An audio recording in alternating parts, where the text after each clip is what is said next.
Everyone makes arrival day at Disney World look so easy, like you get off the plane and you're suddenly in Magic Kingdom, covered in pixie dust, elbow deep in a popcorn bucket. But it's time to get serious. What do you do when your kid has a hangry meltdown right as you get to your resort? And what happens if your room isn't ready, but your family is exhausted and they just need somewhere to rest? And what can you do if you get to your room, it's not as you expected, but nothing is more terrifying than having to call down to the lobby? You deserve to feel confident that you can handle whatever comes your way on your arrival day at Disney World. So I'm bringing you along on my family's arrival day to Disney's Pop Century Resort and sharing everything that you can expect on your arrival day, plus what we regret from our first day at Disney. By the end of this video, you'll be ready to get the best of Disney without the drama. Welcome to Travel by Candace. I love sharing my family's honest experiences at Disney World. If you're planning a trip to Disney World for the first time, or you're planning it after you haven't been in a little while, this video is for you. So drop in the comments what you are most excited for your upcoming trip to Disney. The first thing to expect is the Bell Services luggage drop-off point. This is right at the very front of the resort. As soon as you get there, you can leave your luggage there and they will deliver it to your room for you whenever it is ready. But here is a pro tip. Make sure to pack a day bag for your family that you'll keep with you all day. It can take hours for your room to be ready, and you don't want to be without necessities like phone recharging bricks or snacks for your kids. So this way, your big luggage is safe but not slowing you down, and you have everything that you need to explore Disney property while you wait. I'll share more about exploring Disney property later. After you drop off your luggage, you'll head into the newly renovated lobby if you're staying at Pop Century like we did, and there will be tons of cast members ready to help you check in. After dozens of trips with my husband to Disney World, we've never had to wait. There's always a ton of cast members available ready to help you figure out whatever you need to figure out. Checking in is where you'll make your room request if you haven't already included them on your My Disney app. A room request might be whether or not you need a pack and play in your room if you're traveling with a really little one, or what floor of a room you want. We usually request a first floor room since we travel with a stroller, but I forgot to do so on this trip. It's helpful to be on the first floor just because it makes it a little quicker and easier to get to your room. There are elevators at every Disney World resort, so it's not a huge deal to not be on the first floor, but your feet definitely feel it by the end of the night if you have to take the extra steps. As you check in, they will ask to keep a card on file for any incidentals like a normal hotel, but they will also ask you if you are celebrating anything. This is not the time to be shy.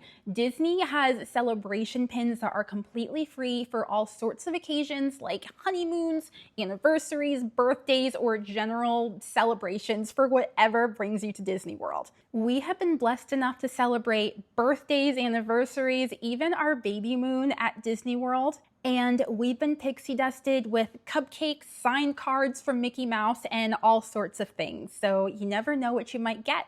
After you get checked in, honestly, you might feel a little lost. It'll probably take some time before your room is ready, and you've got a bunch of options for what to do next. You could go to Disney Springs, you could visit the water parks, you could go park hopping, lots of things to do, and that's just the free stuff if you don't have a park ticket for that day. The first thing that we do is just grab lunch at our resort. We like to take it easy. My daughter usually sleeps most of the way we drive to Disney World. So when we get there and she wakes up, it's best to just get her some food right away before we have a whole hangry meltdown. If you're staying at Pop Century, Pop has 2 dining locations. The main Everything Pop quick service location and the Petals pool bar, which is outside. The pool bar has like mostly drinks, Mickey pretzels, smaller bites, while Everything Pop has everything. They have a bar area, they also have a cafe, they have a large refrigerated foods area, and then they have the main like cafeteria style dining space. We don't eat perfectly at Disney World, but I try to make sure Adeline has at least one green thing that feels healthy each day that we're there. The exact healthy options are available Depends on what Disney resort you're at, but every resort has something that has vegetables, something healthy that you can offer your kids if they will eat them. At Pop Century, we were able to find a sesame chicken bowl that came with sesame chicken, of course, white rice, steamed broccoli, and steamed sweet peppers, which Adeline was able to eat. So that was great. We were able to grab some lunch for ourselves. Grabbing lunch right away gives us a chance to get our bearings, settle into being on vacation, and it gives Adeline a chance to adapt to being in a new space. Here's another pro tip. Don't be afraid to take it easy on your first day at Disney World. My family is so busy when we're living real life. My husband works full-time, I work part-time, we both volunteer. There's so much going on. When we go to Disney World, that very first lunch, my husband and I just sit and we chat. We don't talk about chores or our calendar or anything like that. We just talk about what we're excited for, what characters we hope Adeline gets to meet. It's all just really simple, happy, calming conversation. And I love it. We get to connect, and I hope that you're able to have sweet connection moments with your family too. After about an hour and a half, our room was ready. We paid a little bit extra for something called a preferred room. These rooms look like all the other rooms on property, but the magic is in the location of these rooms. Preferred rooms are located closer to things like dining options, transportation, the pool, and the lobby. So it's really helpful, especially if you're traveling with little kids, to just be super close to whatever you need. So if you're traveling with littles, I strongly recommend getting one of these rooms. In my experience, they're only about $20 to $40 extra per a night, and for us, it's been worth the upcharge. We were up on the 3rd floor on the back of one of the preferred room buildings, so we had the most beautiful view of the Skyliner, and we weren't directly facing the pool, so we were close to everything that we needed, but we weren't really able to hear the music or the screams from the pool, so I felt like it was the best of both worlds. Our room was simple yet beautiful, and I can't wait to show you around. I promise I'll get right back to what all we did on arrival day. I'll link that timestamp below. But if you'd like to see one of the most recently renovated rooms in all of Disney World and see how we set up our room for successful, easy morning routines and evening routines, stay right here. The main living space in this room has a queen bed as well as an additional bed that folds out of the wall, a large dresser right in the middle, a TV that can only access Disney Plus if you already have a Disney Plus account. There's also a Keurig style coffee machine and nooks and crannies for storage. This room also has something that's very special to me called Hey Disney. I feel like I should make a whole video about this because it's very underrated and no one is talking about it. This is like an Alexa system where you can ask it to play music or set an alarm, but you can also ask it to have things brought to your room that you didn't even know you could have, like a diaper genie, or if you're traveling with a baby, you can ask for a whole baby tub as well as staples like extra blankets or pillows. You don't have to make any phone calls down to the lobby. You can just hit buttons on Hey Disney and it can magically take care of whatever you need. So I am obsessed with this system. But here's a pro tip. Hey Disney is also for your kids. Your kiddos can swipe through characters, pick one to read them a whole story, and it's honestly the sweetest thing. When my husband and I are trying to get ready in the morning and we just need Adeline to be still for just 1 second so we can brush our teeth or something, we can put Hey Disney down on her level. She can pick her favorite character and just listen to it, tell her a story, and she loves it. Hey Disney is not exclusive to the Pop Century Resort. It is at all Disney World resorts, so when you get to your hotel, make sure you play around with it. The bathroom is separated into 2 different sections. The entire bathroom area is closed off from the main space with a large sliding barn door, and then the main sink area with the closet is separated from the tub area with the bathroom. And this is a godsend if you are traveling with a little one who's in a pack and play. I don't know about you, but my daughter goes to bed by like 7, 8 p.m. and my husband and I want to stay up till at least 11 p.m., especially while we're on vacation at Disney World. So in order for her to get the sleep that she needs, but we can still hang out and enjoy our evening, we place her pack and play in the sink area of our room and close off the barn door so that it's completely dark and quiet back there for her, but we can keep the lights on and watch a movie in the main living space. A little tradition that my husband and I started on accident is after we've put Adeline down to bed, my husband will usually pop out to the bar area of whatever resort we're staying at, and he'll bring back some fun adult beverages for the two of us. This is our time to just chill and hang and connect. So like I said, do not be afraid to take it easy. Let's talk setup. The difference between a stressful morning and a fairly organized one often lays in the way that you set up your room. I keep myself sane by using drawer organizers on top of the counter, and that's how I organize all of Adeline's clothes, hair supplies, everything that she needs. So if it's 6 a.m., we're getting up, we're trying to rope drop something, I don't even have to like dig through drawers or really look for much. I just know which bin to reach into to grab shirt, pants, brush, get her dressed, and we're out of there. I have these little folding drawer organizers that fold super flat so they're easy to put into luggage. I can link those below. It's just so helpful to stay organized, especially when you're trying to get yourself ready and your kid ready in the morning at Disney World.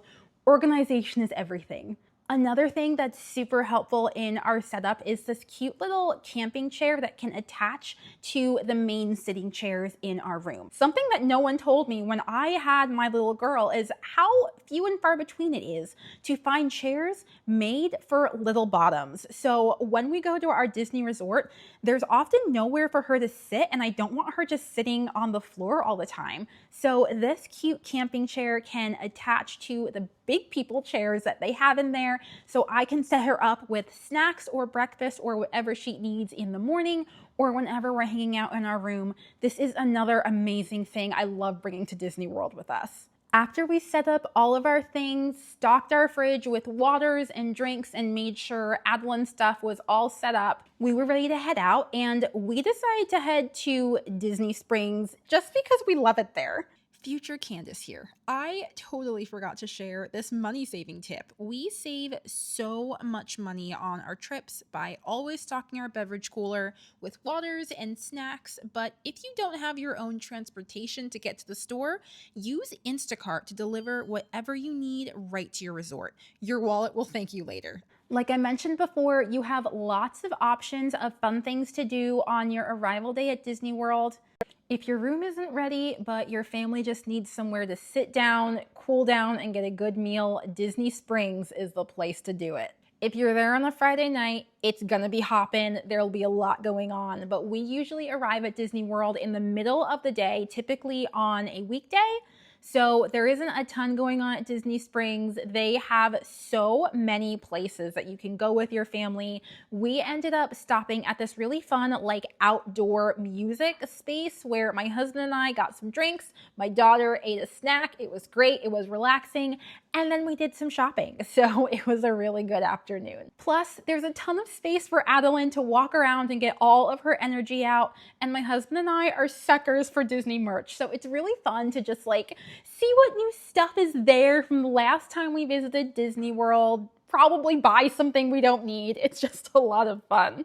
If you're staying at Pop Century Resort, you'll use the bus transportation in order to get to Disney Springs. One quick tip for all the parents using strollers, you will have to fold it up to get onto the bus. If you would like to minimize your stress of getting your stroller on the bus, I recommend investing in a lightweight umbrella stroller or a stroller that can fold and unfold with one hand. It'll make it way easier when you're wrangling your kid and your bags and all the things trying to get there. At Disney Springs, we grabbed dinner, we went shopping. It was a lot of fun. I always love it. And then when we were heading back to our resort, we had planned to join for something really cool, which is called Movies Under the Stars. Basically, the resort blows up this huge projector and they project Disney movies onto it. You can watch it with your family, but unfortunately, we came in June, which is often a rainy season in Florida. It's not going to rain all day, but it's probably going to rain at some point in the day if you visit Disney World over the summer months. So this means that we got a little bit rained out of Movies Under the Stars, which was such a bummer. We ended up heading back to our room early, but it was kind of okay. That way we got a little bit more rest before we had a big exciting day in the parks the next day. When you stay at your Disney World resort, make sure you look for their list of events happening that day. They might have it on like a billboard in the lobby. They also might have a QR code for you to scan when you first check in, where you'll have it on your phone, all of the different things that they have. The resorts offer tournaments in the arcade, Movies Under the Stars, of course. They also have s'mores parties and so much more. You'll have to check with your specific resort when you check in, but there's always something going on. Another thing that I recommend, especially if you've never been to Disney World, is to go resort hopping using the Skyliner. This is just a really fun and beautiful way to see Disney World without having to enter any parks. There are several resorts on the Skyliner. Each of these resorts are super different and offer something really fun that I know you and your family are going to want to see. Caribbean Beach Resort has the most peaceful setting I have ever experienced on Disney World property. The Riviera is just beautiful and has really fun, like large lawn games for you and your family to play. And Art of Animation has really big, fun characters that your kids are going to be so excited to see. And Art of Animation is right across a bridge from Pop Century Resort, so you can easily go back and forth from both resorts, and you can get the best of both worlds that way. If your family wants to explore, but you don't really want to get on the bus and you don't want to just stay at your resort, taking the Skyliner, going to visit another resort is a really fun way to do that. Also, I'm just a little obsessed with the Skyliner. It is just really a beautiful and fun ride. If you're afraid of heights, the Skyliner might not be for you. I should add that caveat. It travels pretty high. It is a beautiful view though. So if you're not afraid of heights, I really think you'll love it. Okay. Here's my honest take on what worked and what didn't work from our arrival day. First, I regret not specifically asking for a non-adjoining room. In all of our dozens of trips to Disney World, I have never had a problem with noise until this trip. But we've also never stayed in an adjoining room before. Basically, an adjoining room is when there's the exterior door on your room that'll take you outside, but there's also a door between you and the room next to you. This can be helpful if you're traveling with a large family where you guys need multiple rooms and you want to be able to cross back and forth between the rooms without going outside, if that makes sense. But if it's just you and your family in the room, I feel like those doors let so much noise in. On our second night there and at 4 a.m., oh my word, it was so loud. It woke up me and my husband. I was sitting there praying that Adeline would not wake up. She didn't, but I did not love being woken up at that hour. I think it was because we were staying in an adjoining room, so there was no wall to block out sound, if that makes sense. So I wish we had thought to ask for a non-adjoining room. I think we would have had a quieter experience that way. The second thing I regret is I wish I had kept swimsuits accessible for us. Like I had said, we came to visit in June, so it was as hot as the surface of the sun. When we were packing for the day, my brain was focused on cute outfits and Mickey ears, while I should have been thinking about making sure swimsuits were really close so that we could take a dip in the hotel pool if we had wanted to. So hopefully my mistake is your lesson. If your family likes swimming or water, or you just want to stay cool on your first day at Disney World, either put swimsuits in the day pack that I told you about, or keep them in a really accessible space in your main luggage so that when you get it to your room, you can quickly Get out your swimsuit without having to dig for them and just go for a swim. So here is what worked. I am so glad that we kept our expectations flexible. A lot of times when people get to Disney World, they have this perfectly planned itinerary in their mind with all the love in my heart. It might not happen, but that doesn't mean that you won't have a good first day at Disney. Go expecting to have a good time with your family, and you can always make that happen. Even if the practicals don't always fall into place, you can still have a good day. I wish we were able to do movies under the stars or the s'mores party that they were supposed to have, but we didn't get to. But you know what? We hung out in our room and we watched Mickey Mouse cartoons instead, and we had just as fun a time because the goal was to just spend time together. And this is kind of in the same vein, but I'm glad that we chose to take it slow for our first day. We are annual pass holders, so we technically have access to the parks, but during our first trip, I made the mistake of trying to pack too much into one day, and it bit me so hard in the butt. To be honest with you, I ended up completely broken down in tears. I had bought into the perfect Instagram influencer picture of the perfect day at Disney World. So when it had rained for half the day and Adeline threw up all over me in the middle of EPCOT, I felt like I was doing Disney wrong. Our vacation was ruined. If we're being honest with ourselves, Disney World can feel so overwhelming. There's the check-in process alone, and then there's figuring out lightning lanes, and there's mobile orders for food, and there's so much to think about, especially if you're traveling with little ones and you have to worry about diapers and snacks and meltdowns and stroller naps and all the things you have to add into your experience. So I feel like it's easy to see the cute influencers making it all look easy and feel like we're failing or we're doing it wrong. But that's why I started this channel, to give you a realistic view of Disney World that includes blowouts, tantrums, disappointments, and all the things that can happen in between, but how you can still make the most of your day and have a good time in between the chaos. So if you're looking for more realistic Disney experiences, hit that subscribe button because I'd love to have you along for more of my family adventures. I'm super excited for the next video. I got to do a day in Hollywood Studios, basically testing out whether or not it's worth it to buy lightning lanes at that park, especially if you're traveling with a 1-year-old like my daughter. We also wanted to try out all the new things in the animation courtyard. It looked so cool, so we were really excited to try it out. Plus the newly renovated baby care center. Hollywood Studios desperately needed a new baby care center, and this one did not disappoint. So I'm really excited to show you guys all that stuff. Thank you so much for watching. I hope this video was helpful, and I will see you guys next time. Bye guys.